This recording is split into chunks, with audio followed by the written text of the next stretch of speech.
बृहस्पति ग्रह हमारे सौरमंडल का 5वां ग्रह है। यह आकृति में सबसे बड़ा है।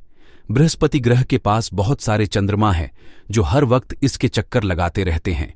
यह ग्रह सूर्य से 5वें नंबर पर आता है। बृहस्पति ग्रह इतना बड़ा है कि यदि पूरे सौरमंडल के सारे ग्रह को मिला दिए जाएं, सूर्य को छोड़कर, तो भी यह उससे लगभग 2.5 गुना ज्यादा बड़ा होगा। बृहस्पति ग्रह के पास में बड़ा ही ताकतवर गुरुत्वाकर्षण बल है जो पृथ्वी से भी कई गुना ज्यादा है, अर्थात वहां पर सामान्य चीजें भी पृथ्वी से कई गुना भारी होती हैं। बृहस्पति ग्रह पर एक बहुत बड़ा लाल धब्बा दिखाई देता है जिसे ग्रेट रेड स्पॉट भी कहा जाता है। यह एक प्रकार का भयंकर तूफान है जो लगभग 17 शताब्दी से देखा जा रहा है। यह 17वीं शताब्दी से पहले नहीं देखा गया था। यह लाल तूफान लगभग 350 सालों से ऐसे ही एक्टिव है।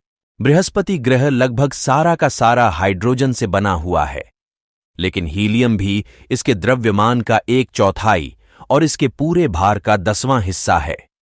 इसमें चट्टान की परत होने की पूरी संभावना है, लेकिन दूर से देखने पर पता चलता है कि बृहस्पति ग्रह पर एक ठोस सतह का पूरा अभाव है। अगर हम यह कहें कि बृहस्पति ग्रह सौरमंडल में सभी ग्रहों में से सबसे तेज घूमता है, तो यह गलत नहीं होगा। बृहस्पति ग्रह के चारों ओर छोटे छोटे ग्रहों की एक शक्तिशाली चुंबकीय प्रणाली है जो कि एक घेरे के आकार में है। अगर इसे दूसरे शब्दों में कहा जाए तो यहां पर दिन और रात सबसे कम समय के होते हैं, अर्थात बृहस्पति ग्रह पर मात्र 9 घंटे 55 मिनट के अंदर अपना पूरा चक्कर लगा लेता है।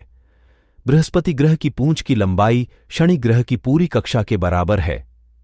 बृहस्पति ग्रह के तकरीबन 80 से ज्यादा चंद्रमा उपग्रह है। बृहस्पति ग्रह सौरमंडल के सभी ग्रहों में से सूर्य को छोड़कर सबसे पुराना ग्रह है। बृहस्पति ग्रह सबसे तेजी से घूमता है, इसी वजह से यह थोड़ा छपटा भी है। बृहस्पति ग्रह का व्यास 1,42,984 किलोमीटर का है। बृहस्पति ग्रह में लगभग 90% हाइड्रोजन और 10% हीलियम है। जैसा कि हम जानते हैं कि हाइड्रोजन के परमाणु हीलियम के परमाणुओं की तुलना में अधिक छोटे होते हैं, इसीलिए बृहस्पति ग्रह में हाइड्रोजन का भाग 75% और हीलियम का भाग लगभग 24% होता है।